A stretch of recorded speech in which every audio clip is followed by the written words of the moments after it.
E o que você acha da escola como instituição hoje em dia? Por exemplo, eu não gostava de estudar. Eu não gostei do meu período na escola. Não foi um período muito agradável pra mim. E muito pelo que você falou. Porque eu não queria estar ali. Tipo, eu sentia que eu era forçado a aprender algo que eu não estava interessado. Então, aquilo me dá um sentimento muito ruim de ser forçado a fazer algo que eu travo, eu não consigo fazer. Então eu tive uma experiência frustrante durante a escola e eu acho que isso é muito atribuído pelo formato da escola em si mesmo, né?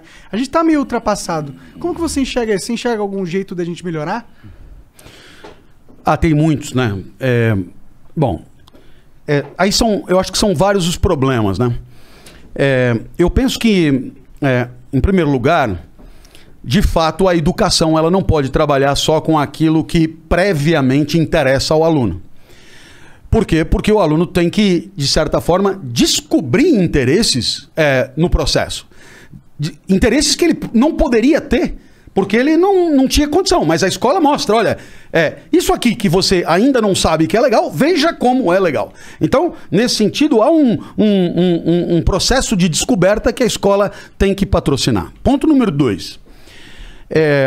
Um dos papéis da escola, na minha opinião, é permitir uma descoberta de si, né? Em outras palavras, multiplicar experiências e dar ao aluno a chance de perceber que ele é ruim nisso, ruim nisso, ruim nisso, ruim nisso, odeia isso, mas tem um negócio que faz ele vibrar muito, que é isso aqui. Então, bom, agora você descobriu qual é a tua praia. Aliás, essa expressão dos jovens, ela é maravilhosa, né? Essa não é a minha praia. Isso tem um significado, porque isso aí nossa, desde os gregos, né? É a essência, é a natureza, é o daimon interior dos estoicos. Cada um chama isso de um jeito. E aqui hoje a gente chama de minha praia. Essa não é a minha praia, né? Então, bom, nem sempre o aluno sai da escola sabendo qual é a praia dele. Haja visto o número de tentativas de vestibular, que o cara começa uma faculdade, começa outra, sabe? Porque a escola ela foi omissa nessa tarefa. Terceiro ponto, há uma resistência às mudanças, e se você parar para pensar, o currículo escolar, ele é uma escolha. Quer dizer, eu te dou um exemplo. Todos nós aqui estudamos a Revolução Francesa, se bobear, por 3, 4 meses, né? Mas nenhum de nós aqui estudou os grandes eventos da história dos países africanos. Então você percebe que a gente estudou umas coisas e não estudou outras que poderia ter estudado. Ora, então houve uma escolha. Essa escolha foi realizada por alguém. Esse alguém fez escolhas como todo mundo faz escolhas segundo os seus interesses. Então o currículo é uma coisa política, né? É uma manifestação de poder. Alguém ali está exercendo um poder. E eu penso que isso deveria ficar mais claro para que o aluno tivesse pelo menos a oportunidade de levantar a mão e dizer, justifique o nosso programa. Justifique. Por que nós vamos estudar isso e não aquilo, né? E aí, eu tenho pelo menos um ponto que eu vou destacar, entre milhões de pontos possíveis, que é a questão da ética e da cidadania, né? Quer dizer, você estuda 4 anos de literatura, você vai na literatura portuguesa, você começa lá em Paio Soares de Taverosa, os trovadores, literatura, quer dizer, é do caralho literatura, eu amo literatura, né? E acho que devemos estudar literatura muito, mas aí você estuda também organelas citoplasmáticas em citologia, complexo de Golgi, mitocôndrias, você aprende que seno quadrado de θ mais cosseno quadrado de θ é igual a 1, e aí você atende log de A na base B é igual a X, porque B elevado a X é igual a A. E aí você vai. E aí pergunta, escuta, e na hora de viver em sociedade, na hora de viver na cidade, na hora de interagir, o que são valores éticos? Né? Aí fudeu, não tem. A palavra ética hoje é a palavra mais repetida no espaço público.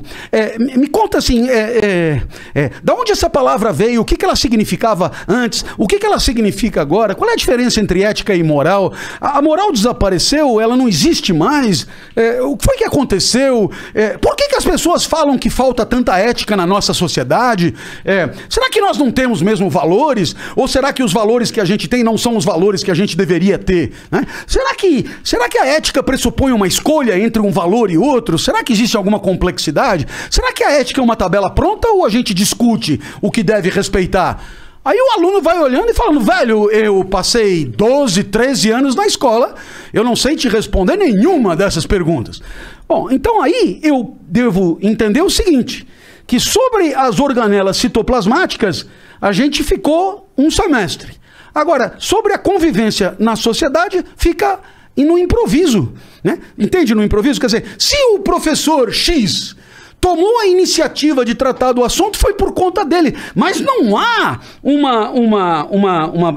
eu diria, uma perspectiva sistemática, organizada, institucionalizada de ensino dessas questões, que são questões reconhecidas por todos como fundamentais. Quer dizer, né? Porque o brasileiro é assim mesmo e tal, e ninguém olha. Bom, peraí, costuma-se dizer, né? Sempre responsabilizando a história, né, pela nossa situação, né? Não, porque quando os portugueses que vieram, eles eram presidiários e tal, e é por isso que a corrupção existe até hoje. Porra, mas não deu tempo ainda, velho, né? Já morreram os portugueses, os filhos, os netos, os bisnetos, não deu tempo de montar uma escola para formar gente honesta para dirigir o país, né? Entende? Quer dizer, isso parece que tira uma responsabilidade imensa que é a nossa, de formar a nossa classe dirigente, de formar uma cidadania lúcida, de formar, enfim... seres pensantes, cara, né? Só tem aqui na nossa sociedade, só tem a gente, velho. A impressão que dá é que todo mundo, o brasileiro é isso, o brasileiro é aquilo, o povo é isso, o povo é aquilo. Mas, velho, como é que você terceiriza se você é parte, né?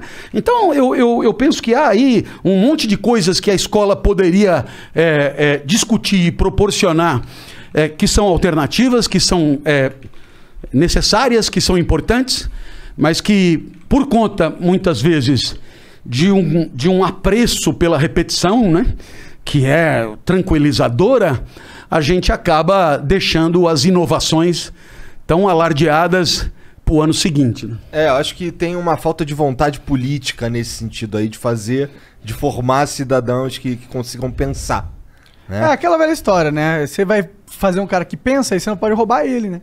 Fica mais difícil. Fica mais difícil, né? De tu enrolar aquela escolha política que a gente faz no currículo, né? A gente faz um currículo que é mais pro cara passar no concurso, pro cara fazer ele entrar na maquininha do sistema lá, dos diplomas e dos, sei lá, é uma merda. Mas, a gente só vai passar por essa mudança na educação quando mudar politicamente a estrutura do país. E é foda, porque eu acho que que o certo era o contrário. Só vai mudar a política quando a sociedade se movimentar pra mudar a política.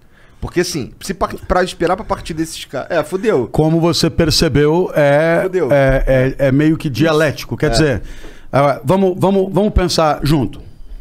Vamos imaginar que numa cidade de 100 mil habitantes tenha lá um prefeito com uma rede municipal de ensino de escolas da prefeitura. E aí então, esse prefeito se candidata à reeleição. E os eleitores dessa cidade, eles vão decidir em reeleger o prefeito ou não. E você sabe o que eles fazem? Eles vão visitar as escolas para verificar as condições reais de ensino. Eles se interessam pelo desempenho dos alunos, né? Eles se interessam pela efetiva implementação das estratégias pedagógicas. Eles se interessam pelo resultado dos alunos ali nos exames nacionais. Eles se interessam. Aí eles vão, analisando tudo, eles dizem: olha, poderia ter sido melhor, mas reconhecemos que o prefeito deu a isso uma importância muito grande e, portanto, ele merecerá o nosso crédito para mais 4 anos, desde que prometa superar esses 4 primeiros anos, porque nós vamos voltar e vamos reavaliar a escola, a educação e o desempenho dos alunos para poder dar ou não voto. Eu te pergunto, se acontecesse isso numa cidade, como seria a educação dessa cidade? Seria... Porra, velho! Né? Nossa, o professor ganharia pra caralho! Teria laboratórios, teria biblioteca, teria condições, as escolas trariam pedagogos estrangeiros. Velho, por quê? Porque o critério para eu me reeleger É a educação, então, velho, nós vamos deixar isso aqui um brinco, né? Eu te pergunto, se isso não acontece, por que será? É porque é um tema irrelevante. Em outras palavras, por que a escola importa? Porque é um lugar onde eu deixo a criança enquanto eu estou trabalhando. Então, esse é o limite da coisa. Eu tenho que deixar em algum lugar. Agora, o que acontece lá dentro... Caguei. Até porque... talvez nem tenha condição muito de avaliar e não tenho saco também de ir fuçar. Não é a minha praia, foda-se. O fato é que ele fica lá, se bobear ele come, ele se diverte, já tá bom demais. E aí é claro, o profissional da política, ele que luta pelo poder, ele que luta dentro de um jogo por aumentar o poder que tem, ele que luta, como aliás em qualquer ramo, por subir na carreira, ele vai observar o que é sensível, o que é efetivamente relevante na hora de votar. E ele sabe fazer isso, porque para isso ele gasta com pesquisa e tal. E ele diz, olha, escola, né? Eu acho que o que importa é segurança mesmo. Nós vamos, perto da eleição, botar guarda em tudo que é esquina e bababá, e aí sim vai ser mais efetivo para conseguir me reeleger. Então, você percebe que é um negócio muito... Pois é, porque se a sociedade for outra, a educação será outra. Se a educação for outra, a sociedade será outra. E o que acontece hoje é que a gente não sabe muito bem por que as coisas começaram, porque a nossa educação pública já foi bem melhor do que né? A gente não sabe muito bem o que levou a essa deterioração. Eu não sou um especialista disso, né? Mas o certo é que um diretor de escola na década de 50 do século passado ganhava o equivalente a um desembargador. Hoje provavelmente ganhe 10 vezes menos.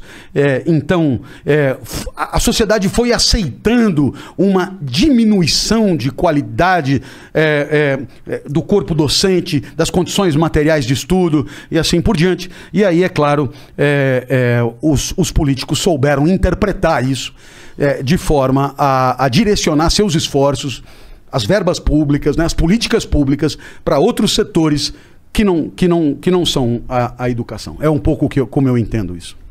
Um pouco triste, mas real, né?